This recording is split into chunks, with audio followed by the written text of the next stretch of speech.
धरती पर राष्ट्रपिता फूले न पैदा होते तो ब्राह्मणवाद के रक्षक महर्षि दयानंद सरस्वती का प्रादुर्भाव भारत में नहीं होता, और राष्ट्रपिता फूले न पैदा होते तो सत्यशोधक समाज की रचना न होती, और सत्यशोधक समाज की रचना नहीं होती तो आर्य समाज का जन्म ही नहीं होता। राष्ट्रपिता फूले ने 1873 में गुलामगिरी लिखी, 1875 में महर्षि दयानंद सरस्वती ने 1875 में जो है सत्यार्थ प्रकाश लिखा, 1873 में उन्होंने सत्यशोधक समाज बनाया, तो उधर जो है उन्होंने आर्य समाज बनाया। यानी इतनी बड़ी प्रतिक्रिया, यह प्रतिक्रिया है। ब्राह्मण क्रिया करता है, कभी प्रतिक्रिया नहीं हो करता, लेकिन भारत के इतिहास में यह बहुत बड़ी बात है कि राष्ट्रपति पिता फूले के कारण जो है प्रतिक्रिया करना पड़ा। और राष्ट्रपिता फूले ने जब ये घोषणा की अपने धर्म ग्रंथ के माध्यम से, गुलामगिरी के माध्यम से,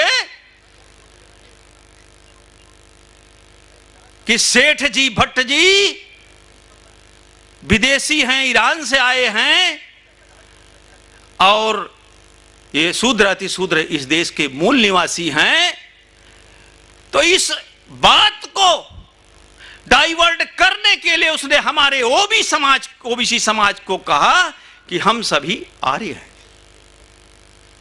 और सभी लोगों को आर्य समाजी बना दिया। और इतना नहीं, आर्य समाज की स्थापना के बाद सबसे पहले ये स्वामी दयानंद सरस्वती ने राष्ट्रपिता फूले के निवास के पास ही बुधवार पेट में प्रवचन शुरू कर दिया। लगातार 1 महीने तक प्रवचन शुरू हुआ, चला, और जिसकी मुंशी गेरी ब्राह्मण जस्टिस रानडे कर रहे थे, गोविंद रानडे मुंशीगिरी कर रहे थे, और उसको पत्र पत्रिकाओं में देते थे। ये सब षड्यंत्र है ब्राह्मणों का, इसको हमें समझना होगा।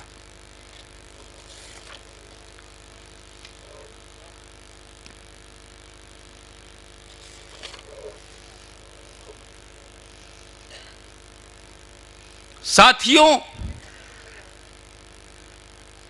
प्रतिक्रिया में, राष्ट्रपिता फूले की प्रतिक्रिया में ब्राह्मण आए, लेकिन आपको शायद मालूम ना हो,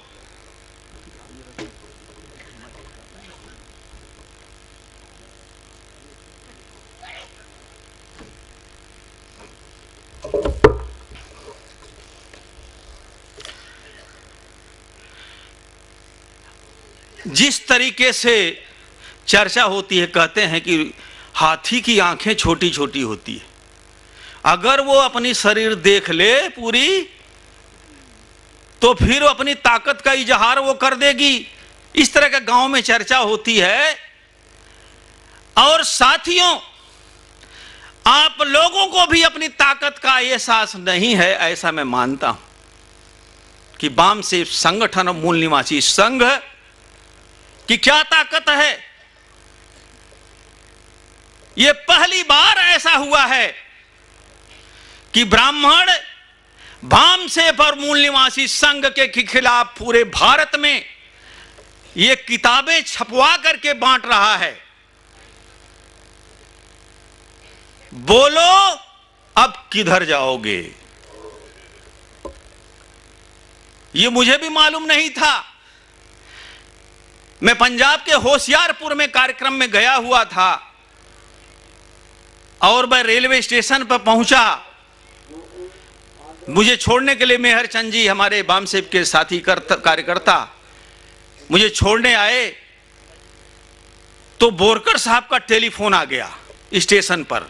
हम गाड़ी का इंतजार कर रहे थे, तो बोरकर साहब ने कहा कि दयाराम जी जरा नोट करो। हम कहे क्या सर? एक किताब है, जरा इसको पढ़ो, इसमें धर्मशास्त्रों पर वो किया है, और इस तरह किताब का नाम है, टेलीफोन नंबर दिया, और इस किताब को जरा मंगाओ, मगर पढ़ो और देखो क्या है। क्योंकि धर्मशास्त्रों के विषय में आप लोग जानते हो, हम इसके विषय में नहीं जानते हैं। हमने कहा चलो सर हम मंगाते हैं। हमने उस लेखक से उस टेलीफोन नंबर पर बात किया। मैंने कहा कि सर मैं दयाराम हूं, पोस्ट ऑफिस में सर्विस करता हूं, रुड़की में रहता हूं, आर्य समाजी हूं,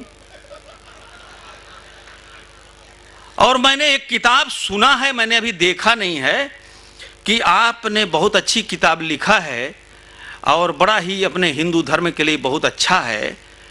उस लेखक ने कहा कि दयाराम जी ऐसा है, आप आर्य समाजी हैं, आप सोचिए कि ये बामसेफ और ये तमाम ये संगठन जो हैं डॉक्टर अंबेडकर के नाम पर चल रहे हैं, क्या चाहते हैं?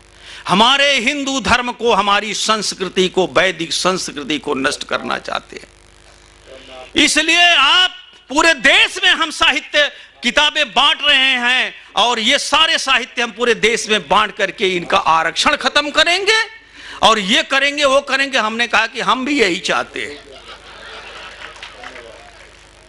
हम भी यही चाहते हैं। बड़ी अच्छी बात है। तो सर हम कितना पैसा भेज दें?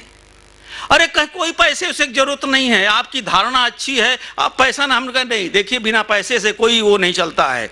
मैंने पूछा तो कहा 140 रुपया, हम कहा 140, मैंने भेज दिया, तुरंत ये किताब आ गई। तो मैं इसलिए कि आपको अपनी ताकत का एहसास कराना चाहता हूं, आप अपनी ताकत का एहसास करिए। क्या लिखता है ये इसमें दो पक्ष हैं। एक तो ये समझाने की कोशिश किया है कि हमारे धर्मशास्त्र जो हैं वो सही हैं, और दूसरा ये कि आर्य वहां से नहीं आया, यही भारत के थे, यहां से वहां गए, वहां से फिर लौटकर यहां आए, इस तरीके से सारा उन्होंने एविडेंस दिया है। और हमारे जो हम लोग कमेंट्स किए हैं, जो किताबें, हमारी किताबें सारी जो है वो ले करके सब पढ़ रहे हैं, तो वो करेंगे ऐसा नहीं है, ऐसा है, सही यही है, बोलो अब किधर जाओगे तुम, ये उनका कहना है। दूसरा क्या है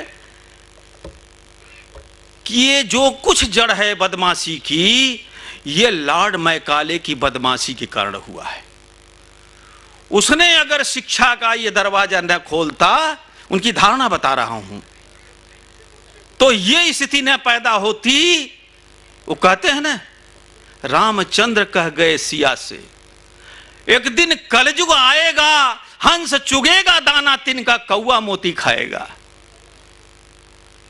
ये जो ओबीसी के लोग हैं, एससी एसटी के लोग हैं, माइनॉरिटीज के लोग हैं, ये संवैधानिक अधिकार के कारण ये हंस बन गए, इनको कौवा बनाना है सालों को। इसे इन कौओं की खबर कैसे लिया जाए, इन कौओं को हंस बनाने का काम लॉर्ड मैकाले ने किया है। उसने शिक्षा का दरवाजा अगर नहीं खोला होता तो ये इनकी हिम्मत नहीं थी। इसलिए वो मैकाले को चिन्हित करते हुए उसका स्टेटमेंट है, मैं पढ़कर सुनाता हूं, आप सुनिए। हे हमारे भगवान लॉर्ड मैकाले, आज आपके कृपा प्रसाद से यहां वेदों को मूर्खों की कहानियां व सांप्रदायिक पाखंडी ग्रंथ कहा जाता है। यहां के शासक वर्ग ने इस देश के महान जाने माने वाले राम आदि ऐतिहासिक पुरुषों के अस्तित्व को भी नकार दिया है। न केवल शासक वर्ग अपितु कोई पढ़ा लिखा व्यक्ति भी रामायण महाभारत को उपन्यास के समान कल्पित कहानियां मान रहा है। हमारी पाठ्य पुस्तकों में भारत की आर्य हिंदू जाति को विदेशी बताया जा रहा है और ऋषि मुनियों को दुराचारी, लोभी, क्रूर, सुरापान करने वाले सिद्ध करके भारत का स्वाभिमान पूर्ण नष्ट है। हे लॉर्ड, आपकी प्रेरणा व प्रलोभन के वशीभूत मैक्स मूलर ने अपने वेदभाष्य द्वारा भारत को विभाजित करने का जो आधार प्रदान किया था और जिसके कारण आर्य और नारियों के कल्पी युद्ध की परिकल्पना प्रस्तुत की थी, उसी के आधार पर आपके अंग्रेज भाइयों ने आर्यों को विदेशी हमलावर बताया था। आज वह विचार एक विशाल वृक्ष बनकर सारे देश को खंडित करने का पूर्ण पुरुषार्थ कर रहा है। भारत का प्रबुद्ध वर्ग ऐसा मन में स्वीकार कर रहा है और भारतीय शिक्षा में यह सिखाया जा रहा है। हे लॉर्ड, यहां से आपकी बात है। हे लॉर्ड, आज बामसेफ, मूल निवासी संघ जैसे कुछ संगठन आपकी छाया में ही पलते बढ़ते हुए देश के टुकड़े टुकड़े करने की नीति के तहत कथित सवर्णों के विरुद्ध आपके मानस पुत्रों की कृपा से पिछड़े व दलित कहने वालों को भड़काकर ऐसे गृह युद्ध की नींव रख रहे हैं जहां तक शायद आपकी कल्पना भी नहीं होगी। हे भारत भाग्य विधाता, आपके व आपके भाइयों के सम्मुख गांधी ने जाति आरक्षण को ठुकराकर राष्ट्रीय एकता को महत्व दिया था। आपके मानस पुत्र नेहरू भी इस जिसे मन से स्वीकार नहीं करते थे, स्वयं अपमान का घूंट पीते रहे। डॉक्टर अंबेडकर भी जिस आरक्षण को मात्र 10 साल तक के लिए चाहते थे ताकि भारत एक रहे, यद्यपि दलितों के लिए पृथक देश चाहते थे जिसे गांधी ने स्वीकार नहीं किया था। परंतु हे लॉर्ड, आपके मैक्स मूलर आदि भाइयों की कृपा से फूट का ऐसा बीज बोया गया। आपके मानस पुत्र भारतीय काले अंग्रेजों ने फूट डालो राज्य करो का ऐसा मंत्र बिलाकर इन्होंने गांधी, नेहरू, अंबेडकर सबके नाम पर जाप करते हुए भी उनकी भावनाओं की हत्या करके संपूर्ण देश को आरक्षण की कुटिल नीति में फंसाकर सहज ही खंड खंड कर डाला। आपके भाइयों तथा डॉक्टर अंबेडकर आदि ने ही केवल कथित दलित वर्ग को भी, वो भी केवल 10 वर्ष तक के आरक्षण की बात की थी। परंतु आज आपके मानस पुत्र नहीं बल्कि पौत्रों दोस्तों ने अन्य वर्गों के आरक्षण का लालच देकर देश की आत्मा छत विजत कर डाला है। ये पूरे देश में बांट रहे हैं किताबों।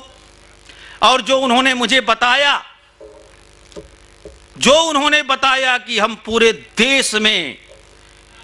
देश में बांट रहे हैं, किताब है बोलो किधर जाओगे।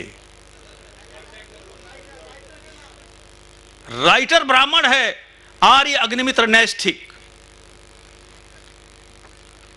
तो साथियों, ये हमारे दुश्मन भी आपके आंदोलन ने, जबकि ओबीसी की व्यापक सहभागिता जिस मात्रा में होनी चाहिए नहीं है, इसके बावजूद भी आपने आर्य ब्राह्मणों को जंगे मैदान में खड़ा कर दिया है।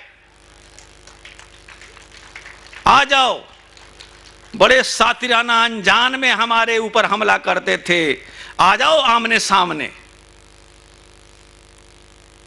यह आपकी ताकत है, फूले अंबेडकरी आंदोलन की ताकत है, जिस ताकत से ब्राह्मण आज जो है आपके सामने आमने सामने आ गया है।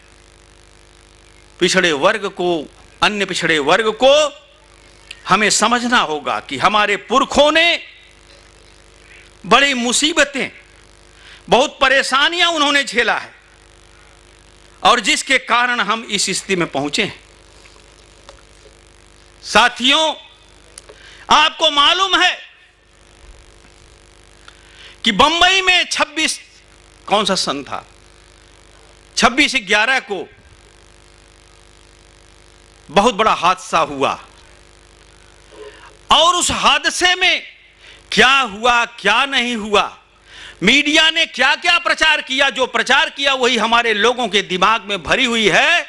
लेकिन मैं पुस्तक को दिखा रहा हूं, कर करे के हत्यारे कौन।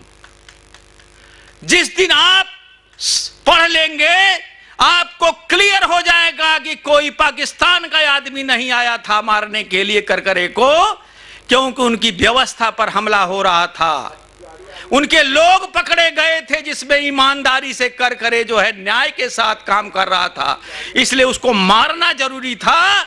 इसलिए ब्राह्मणवादी ताकतों ने अपनी ताकत लगा करके ये सारा जो है हंगामा वहां पर खड़ गया, लोगों को मार डाला।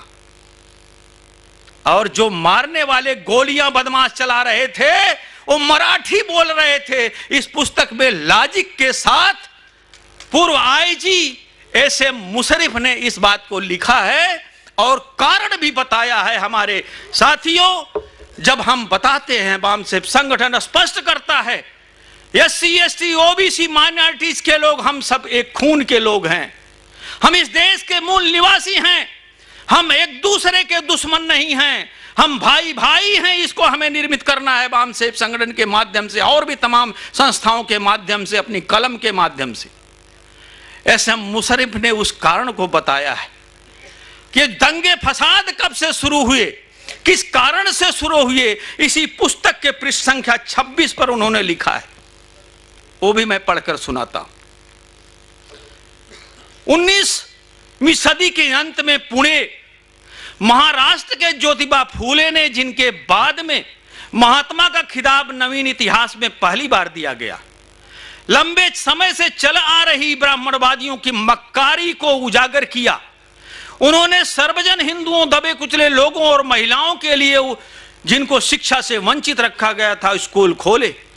उन्होंने किताबें, गीत, नाटक लिखे और उनकी मदद में आम हिंदुओं को जागृत किया और उन्हें बताया कि किस तरह ब्राह्मणवादियों ने मुद्दतों से आम जनता को गुलाम बनाए रखा है और किस तरीके से गरीबों, किसानों, दलितों, महिलाओं और दूसरे दबे कुचले लोगों को शोषण, उत्पीड़न और जिल्लतों के लिए जिम्मेदार रहे हैं और किस तरह उन्होंने पूरे समाज को आर्थिक, सामाजिक और बौद्धिक नुकसान पहुंचाया है और किस तरह मुट्ठी भर ब्राह्मण बाकी समाज की कीमत पर खुद हर क्षेत्र में फलते फूलते रहे हैं।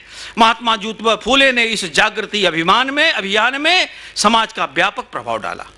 उनके इस आंदोलन और समाज में उसके गहरे प्रभाव के प्रभावित होकर कोल्हापुर के राजा साहू जी और बड़ौदा में जो गुजरात में है के राजा सियाजी राव गायकवाड़ ने भी न केवल लोगों को जागृत किया बल्कि उन्होंने महात्मा ज्योतिबा फूले के शिक्षाओं के आधार पर अपने अपने राज्यों में ब्राह्मणवादियों को बेदखल करने के कई सामाजिक प्रयोग भी किए।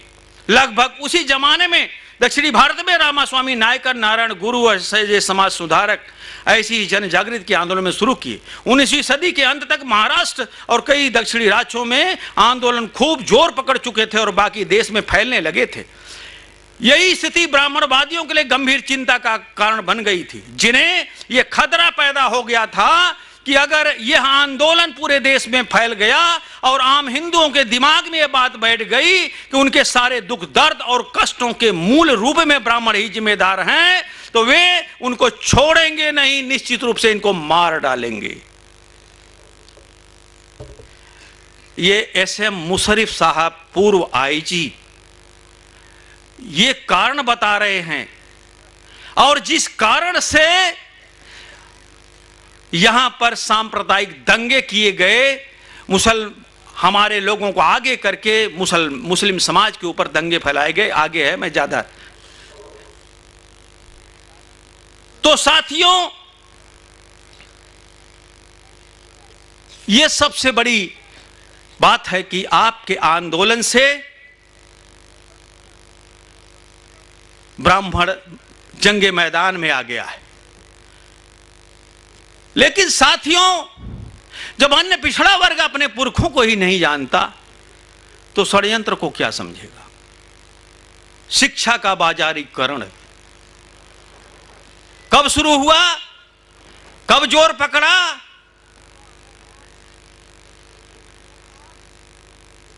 जब ओबीसी के छात्र छात्राओं को हायर एजुकेशन में प्रतिनिधित्व का मामला उठा तो बड़ा हंगामा देश में हुआ। सारे आगे मीडिया, ब्राह्मण, सारे जो है छात्र सारे कूद पड़े कि नहीं, ऐसा नहीं होना चाहिए।